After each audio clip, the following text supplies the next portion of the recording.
Dernière partie et premier temps d'une semaine autour de ce qui nous est arrivé le 13 novembre dernier et qui fait suite aux attentats du mois de janvier.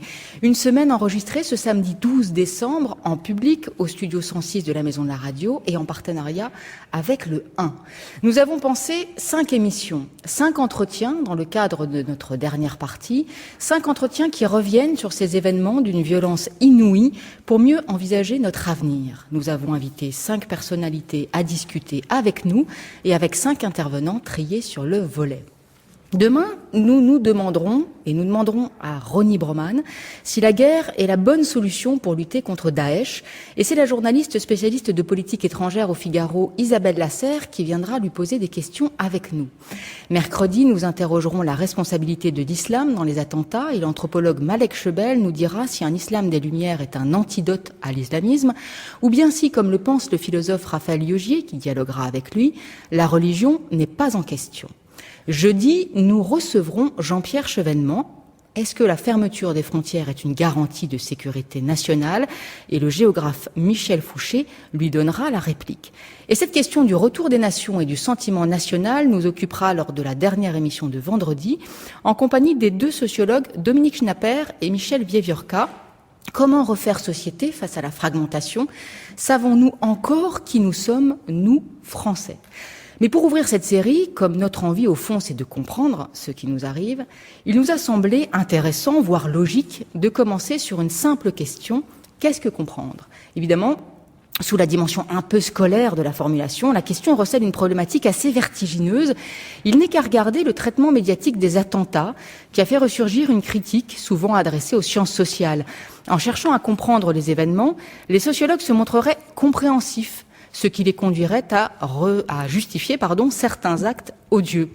Cette dénonciation du sociologisme était au cœur du livre de Philippe Val, paru au printemps dernier, Malaise dans l'inculture, et elle a été reprise après le 13 novembre. Par exemple, le 19 novembre dernier, Marine Le Pen, invitée de la matinale de France Inter, a reproché à Christiane Taubira de vouloir comprendre les djihadistes, là où, disait-elle, une garde des Sceaux devrait sévir.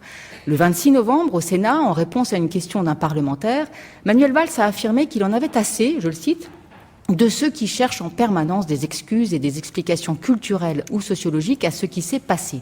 Des propos repris ensuite par Nathalie Kosciusko-Morizet, selon laquelle la culture de l'excuse, c'est la culture de la victimisation et ça ne conduit nulle part. Alors, la sociologie développe-t-elle une culture de l'excuse? Comprendre, est-ce excuser?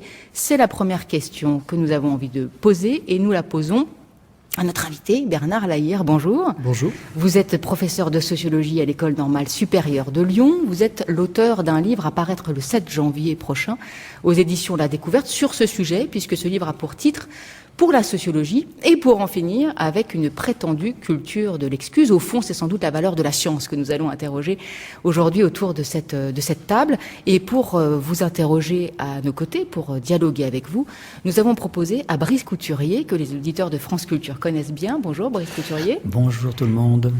Alors je voudrais qu'on revienne, pour commencer avec vous Bernard Lahire, sur cette séquence des attentats et sur ce qu'on a entendu. Comment comprenez-vous, comment analysez-vous ce qui s'est passé avec vos yeux de sociologue? Bon, alors, je ne suis pas spécialiste des attentats. Je suis un chercheur en sciences sociales, un peu agacé de voir en permanence un thème qui a pris une forme un peu cristallisée dans l'expression la culture de l'excuse ou la culture de l'excuse sociologique. Il y a beaucoup d'ailleurs de variantes de cette expression, culture de l'excuse. On voit dans la formule de Valls que vous avez rappelé que c'est culture de l'excuse et explication culturelle ou sociologique. Donc il semble les distinguer à ce moment-là. Enfin, bon, c'est très compliqué, mais en tout cas, on voit, et notamment dans le livre de Philippe Val que vous avez cité tout à l'heure, que c'est quand même au départ le sociologisme, c'est-à-dire une sorte de dérive de la sociologie, puis très rapidement on voit bien que c'est la sociologie et les travaux en sciences sociales qui sont mis en question. Dans ces moments qui suivent un crime, un attentat, des émeutes, etc. Ce phénomène-là a existé aux États-Unis bien avant de venir en France, existe en Angleterre comme en France, etc. C'est une série une séquence d'événements où, premier temps, il y a un attentat. Tout le monde commence à dire que c'est horrible. Que dire d'autre, sinon, effectivement, que c'est horrible.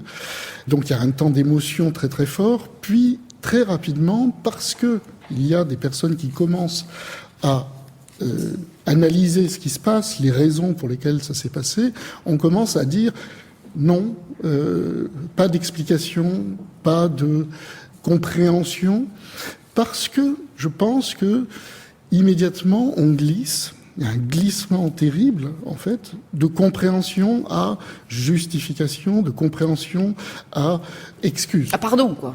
Oui, presque. Voilà.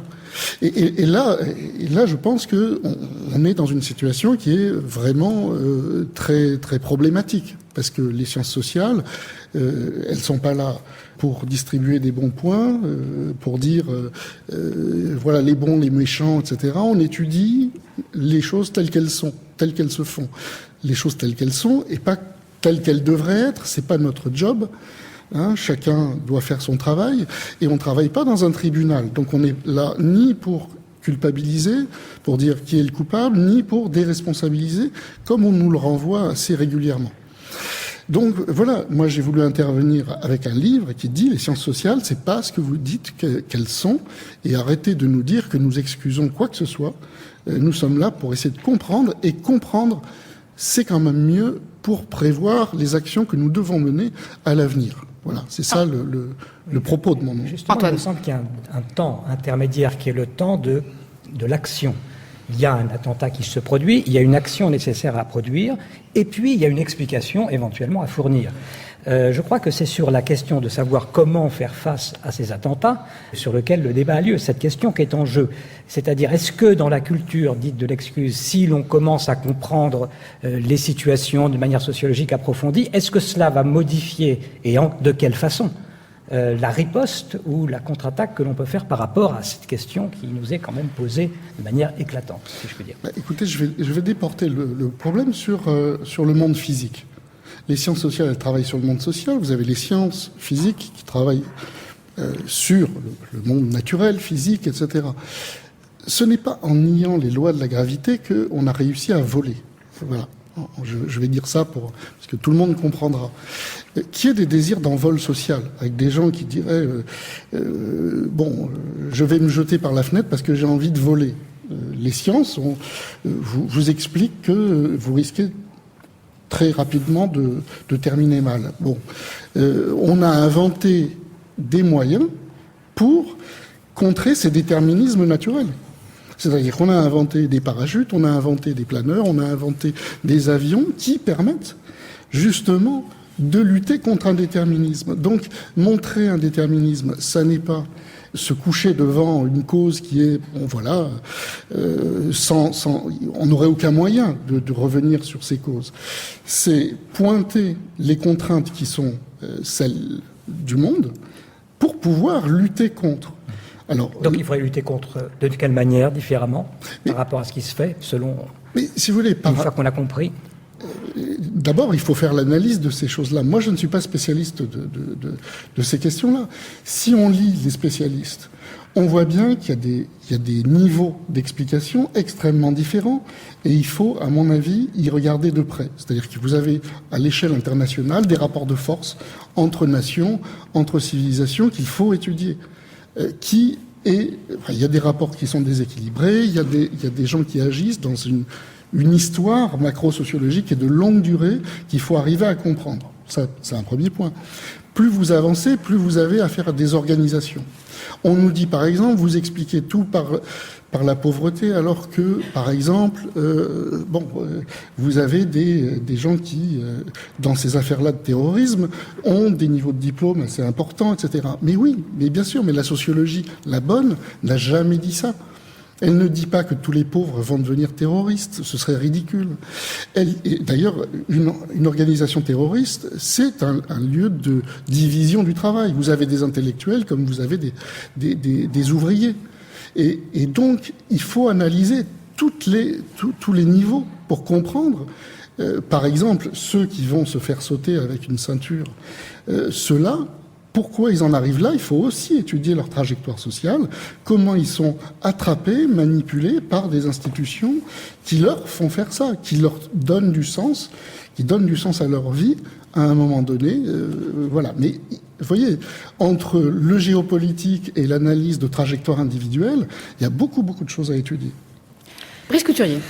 Puisque vous parlez d'épistémologie, revenons à des fondateurs de la science, des sciences humaines. Je pense à Wilhelm Deltey.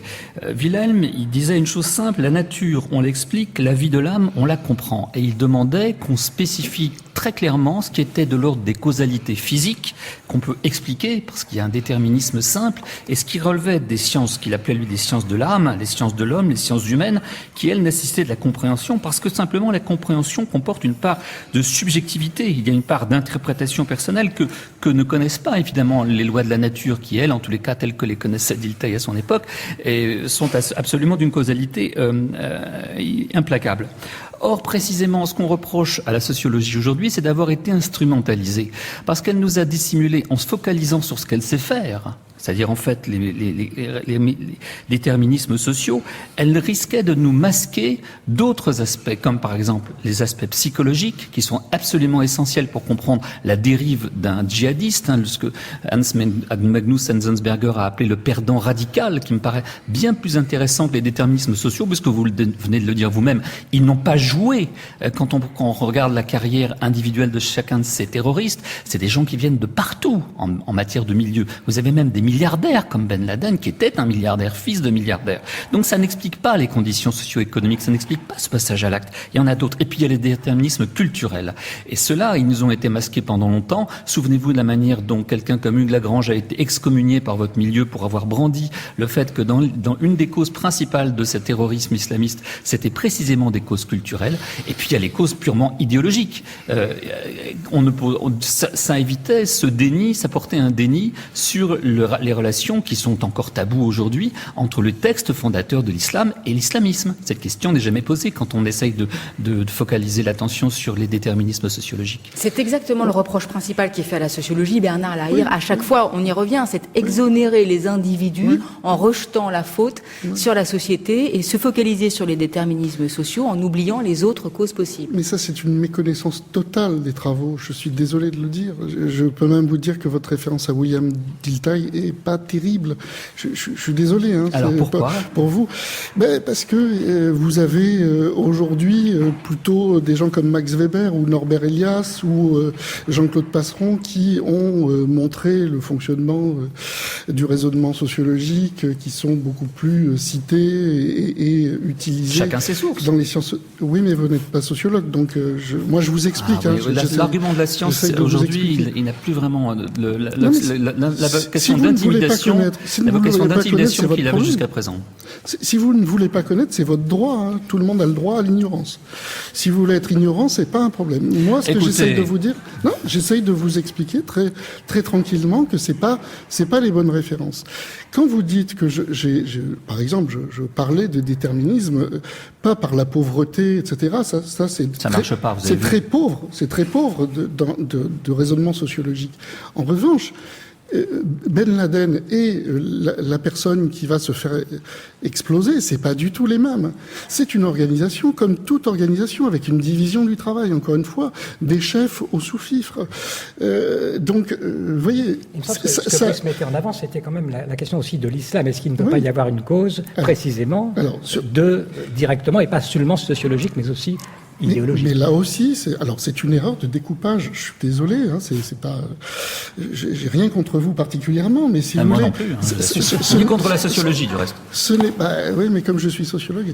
Il y en a plusieurs sortes. Il y a plusieurs écoles. Vous l'avez dit vous-même. Le sociologue ne considère pas que il y a une explication sociologique et une explication culturelle ou théologique. Ça n'a pas de sens. C'est-à-dire que quand vous dites explication sociologique différente d'explication culturelle, vous faites comme si l'explication sociologique, c'était une explication par le milieu social ou par la condition sociale. C'est quelque chose qui est terminé depuis au moins 50 ans. Ah bon? Ça veut dire que vous incluez tout, c'est ça? Vous incluez tous les champs? Mais c'est pas ce que j'ai trouvé chez des gens comme Edwy Plenel ou chez Emmanuel Todd ou chez Marouane Mohamed, par exemple. J'ai pas du tout trouvé ce que vous dites. Edwy Plenel n'est pas un sociologue, Brice Couturier. D'accord, mais enfin, quand il dit que... Et Emmanuel Todd non plus. Ah bon, donc on les invalide, mais enfin ça fait partie du discours. Ça veut dire que vous prenez en Pas compte tous tout les seul contextes. la fois, s'il vous plaît. Bernard Non, Lahire. mais moi je vous explique ce que c'est que la réalité des travaux sociologiques. Les vôtres. Non, la réalité des travaux sociologiques. Donc pas Emmanuel Todd, vous le classifierez comment? Alors c'est un anthropologue qui se mêle de sociologie. Je réponds d'abord à vos questions et après on parlera, si vous voulez, mais c'est pas très important, d'Emmanuel Todd.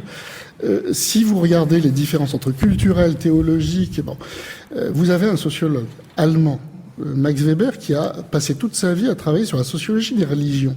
Les différences entre types de religions, c'est une explication sociologique.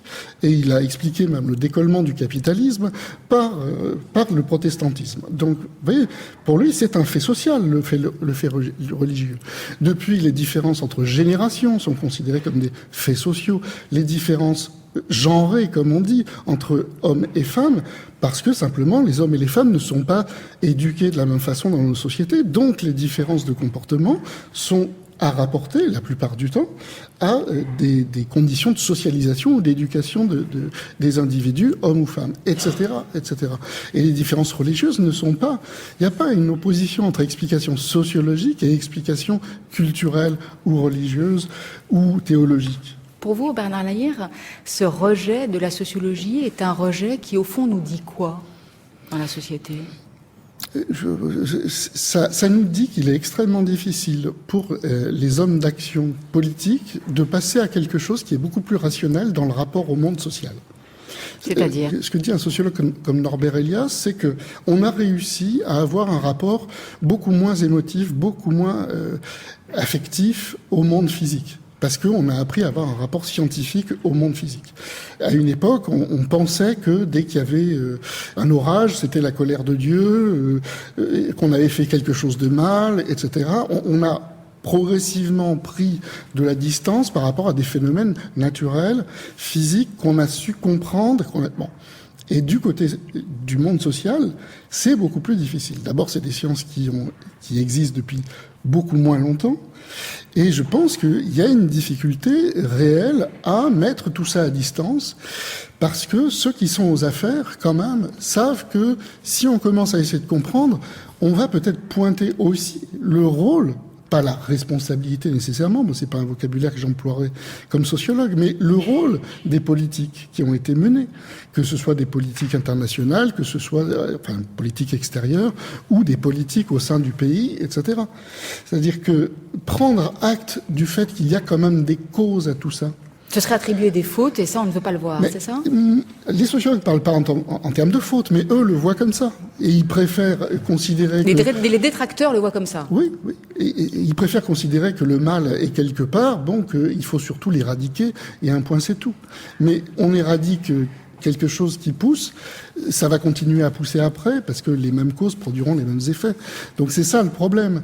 C'est que si on n'arrive pas à comprendre les raisons pour lesquelles les choses arrivent, eh bien, on est incapable de trouver les bons leviers pour arriver à empêcher que ça ne se reproduise. Je voudrais vous citer Didier Fassin, professeur de sciences sociales à Princeton, aux États-Unis, dans un article qu'il a publié cette fois après les attentats de janvier sur le site du Monde.fr. Il le dit, on devine en effet le danger qu'il y aurait à tenter d'expliquer, ce serait s'exposer au risque de découvrir en quoi notre société a produit ce qu'elle rejette aujourd'hui comme une monstruosité infâme. C'est ça que vous voulez dire, Bernard Lahire ? Vous irez aussi loin que Didier Fassin dans cet article ? Je pense qu'il le dit de manière trop affective. Je ne l'écrirai pas comme ça. Mais évidemment que si ce qu'il veut dire, c'est il faut prendre acte de ce que nous avons fait collectivement, pas individuellement, mais collectivement, qu'est-ce qui se passe dans une société pour rendre possible le choix de tel ou tel acte à un moment donné, eh bien, effectivement, oui. Ça ne veut dire qu'on ne fait jamais face à l'adversaire, c'est celui qui nous agresse. Ça veut dire que les victimes sont des coupables, en un mot. C'est la société qui est victime, qui est coupable, comme d'habitude. Et c'est ça qu'on reproche à la sociologie. Non. Écoutez, moi je vous cite plutôt Paul Berman, qui dit une chose très forte. Il y a autant de causes profondes... Dans un autre article du Monde. Oui. Il y a autant de causes profondes du terrorisme islamiste qu'il y a d'experts en sciences sociales, et elles disent tout et son contraire. Et il cite un certain nombre d'exemples, effectivement, qui montrent que l'explication sociologique, elle peut dire une fois que c'est parce que ils se sentent étrangers dans nos sociétés, une fois c'est le contraire, c'est parce qu'ils sont des étrangers étrangers en Syrie qui réagissent de cette façon. Bref, on peut toujours renverser tous les arguments et finalement arriver à effectivement abattre notre propre coulpe en disant nous, victimes de cette violence, nous sommes en réalité ses producteurs. C'est un autre des reproches faits à la sociologie Bernard Lahire, c'est de dire tout et son contraire. On va terminer cette première partie, je vais vous donner bien sûr la parole Bernard Lahire, on va terminer cette première partie, là je m'adresse plutôt à Brice et à Antoine, sur les reproches pour nous tourner vers ce qu'est le travail des sciences sociales, si vous le voulez bien, mais répondez d'abord peut-être à cette énième remarque de Paul Berman. Non, mais le texte de Paul Berman qui est intitulé « Il n'y a pas de cause sociale au djihadisme » est totalement affligeant parce que, encore une fois, il ne sait pas de quoi il parle. Il ne connaît pas les travaux en sciences sociales. Il oppose. C'est un écrivain et essayiste américain. Oui. Voilà. Non, mais voilà, il n'est pas sociologue et donc il ne connaît pas son affaire. C'est bien pour ça que je voudrais qu'on parle du travail du sociologue. Je ne vois pas pourquoi les gens compétents ne pourraient pas dire qu'ils se trompent complètement. Et il oppose aux sciences sociales la poésie antique. C'est extraordinaire. Est-ce qu'il n'y a pas quand même un point de vue surplombant, difficile à tenir, de penser que tout ce qui se passe a été produit par celui qui fait face, enfin nous-mêmes? C'est pas un nous-mêmes, mais... Enfin, je sais pas, la personne à qui s'adresse la chose. Mais non, le monde social, ce que montrent les sciences sociales en général, et de manière très modeste la plupart du temps, parce qu'il y a des gens qui travaillent sur des échelles différentes, sur des objets différents, etc. Et à un moment donné, il faut arriver à trouver des synthèses de ces travaux qui prennent par bout le monde social. Ce que montrent ces travaux, c'est que on ne comprend pas un acte individuel si on part de l'idée que c'est un acte simplement de responsabilité individuelle, voulu, conscient, intentionnel. Bien sûr qu'il y a un choix à un moment donné d'acte, mais nous, notre travail, c'est de resituer cet acte dans une histoire individuelle, collective, et dans des contextes, et de relier ces choses-là petit à petit. C'est très long, c'est très pénible, mais si on commence à nous dire, vous savez, vous êtes en train d'excuser, ce n'est pas bien ce que vous faites, etc., il y a quand même des gens qui disent aujourd'hui, comme Philippe Val, on aurait dû regarder à 2 fois avant de laisser développer ces sciences. Ça s'écrit aujourd'hui très, très concrètement.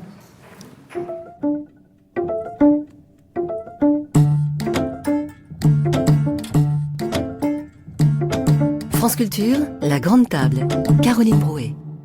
Nous sommes dans ce premier temps de cette semaine spéciale autour de ce qui nous est arrivé le 13 novembre. Cette émission a été enregistrée le 12 décembre en public et dans le studio 106 de la Maison de la Radio. Notre premier invité est le sociologue Bernard Lahire, qui passe sous les fourches codines d'Antoine Mercier et de Brice Couturier aujourd'hui et qui va tenter de défendre dans ce dernier temps qui est le nôtre, Bernard Lahire, son travail de sociologue pour essayer de nous expliquer en quoi comprendre, ça n'est pas excuser, mais comprendre, c'est essayer d'expliquer, d'analyser pour mieux combattre, pour mieux aussi nommer les choses. Je voudrais vous citer pour ça, Bernard Lahire. Dans votre livre, vous dites « L'objectif et les méthodes des sciences du monde social rendent caduque la notion de liberté ». Ce qui va sans doute ne pas manquer de faire réagir Brice Couturier. Est-ce que ça voudrait dire, et vous venez de commencer d'expliquer cela, que dans le travail sociologique, le fait que la sociologie ne se contente pas de reporter les fautes sur la société,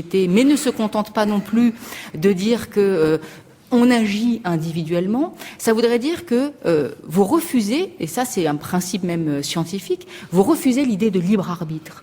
Est-ce que, et c'est là qu'on trouve peut-être cette objection principale et qui revient sans cesse dans les critiques formulées à l'encontre du travail des sciences sociales, c'est que l'idée d'autonomie individuelle est mise de côté au profit de ces fameux déterminismes sociaux. Mais comme c'est vous qui dites ça, j'aimerais que vous le développiez.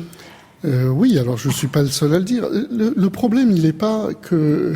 Enfin, comment dire, si la liberté existait au sens où on l'oppose à déterminisme, parce qu'il y a un autre sens de liberté où on est bien d'accord qu'il y a de la liberté ou moins de liberté. Par exemple, sous un régime dictatorial, il y a moins de liberté que sous un régime démocratique, ça tout le monde est d'accord là-dessus.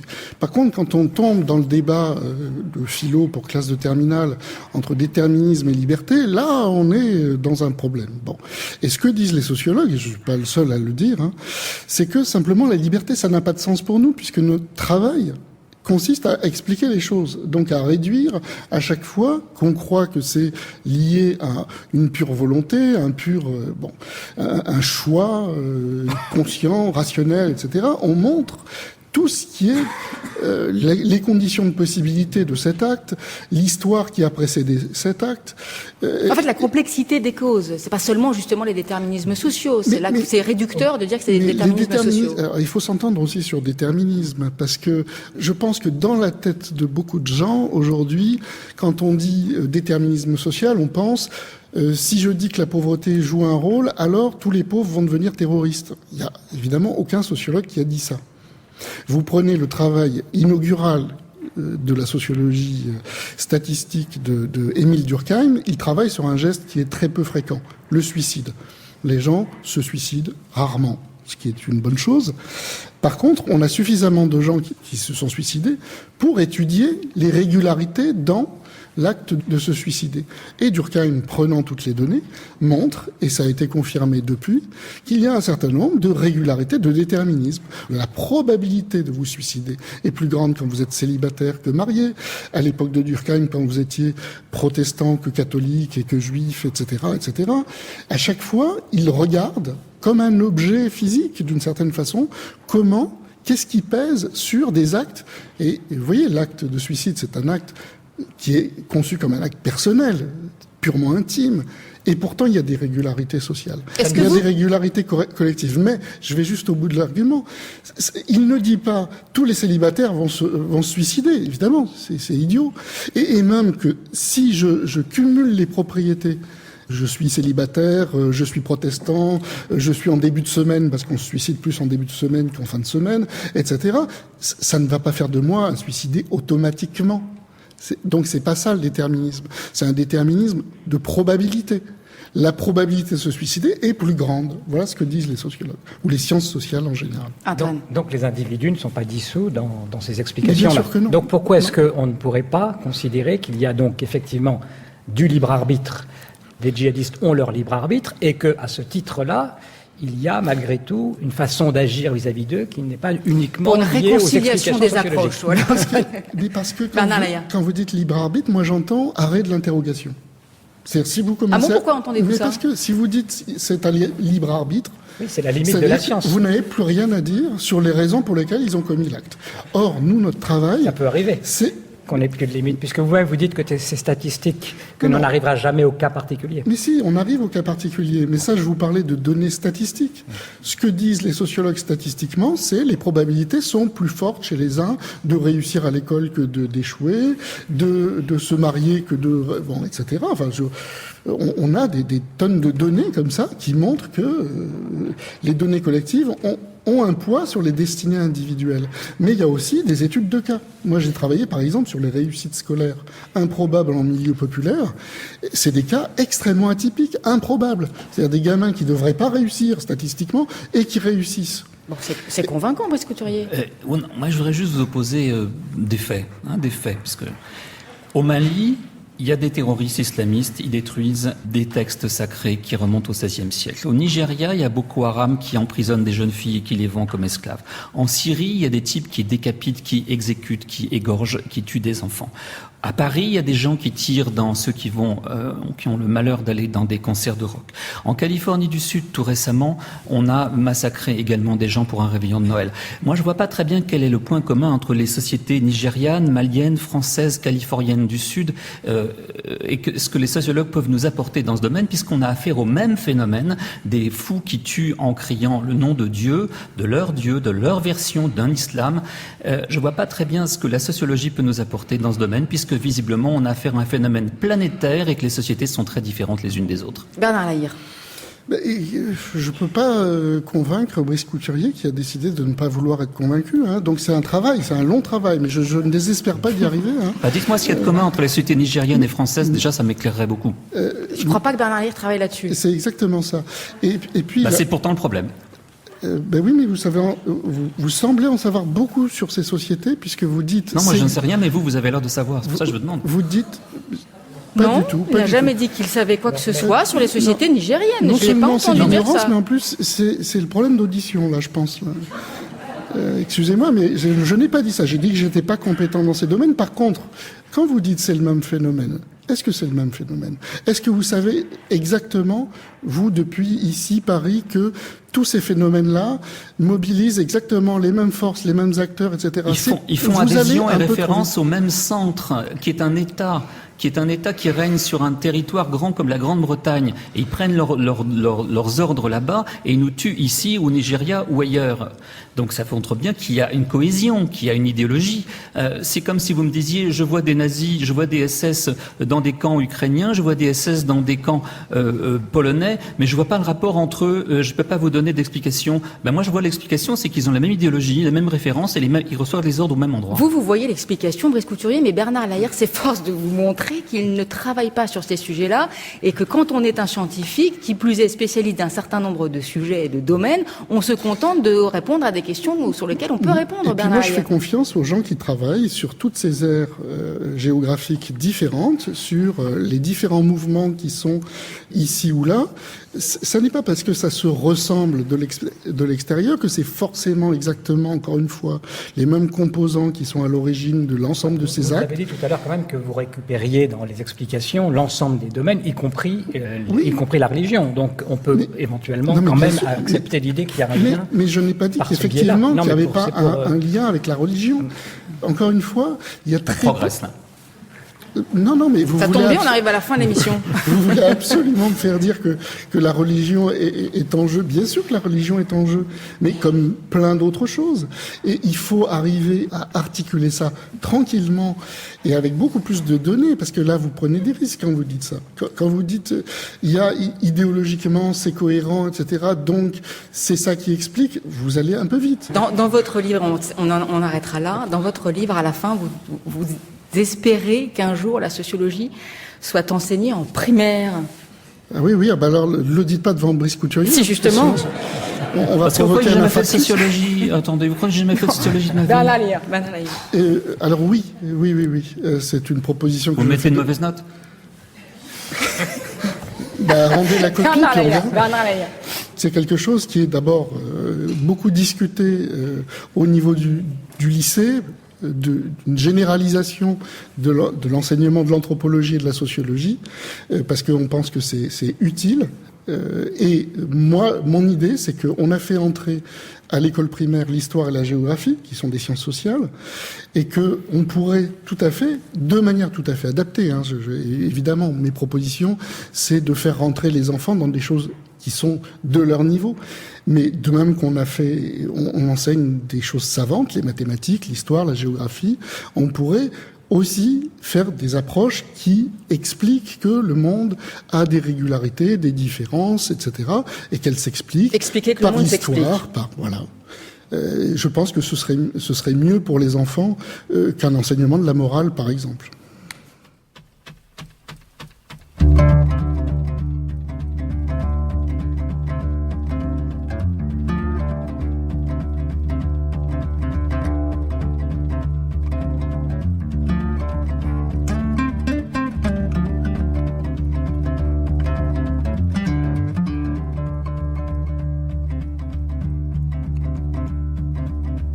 When I first start traveling,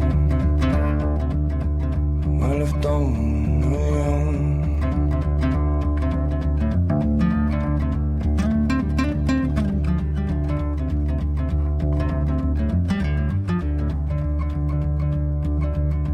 When I first started traveling, I left on my own.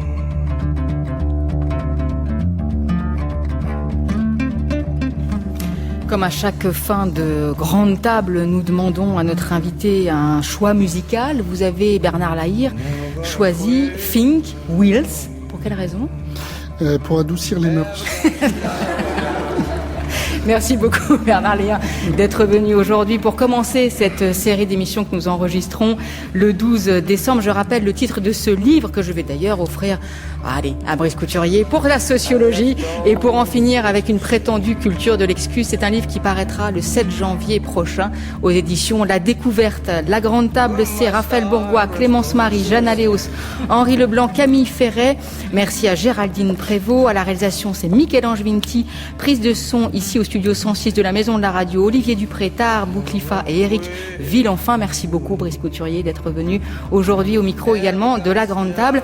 Et bientôt, les pieds sur terre, Delphine Saltel.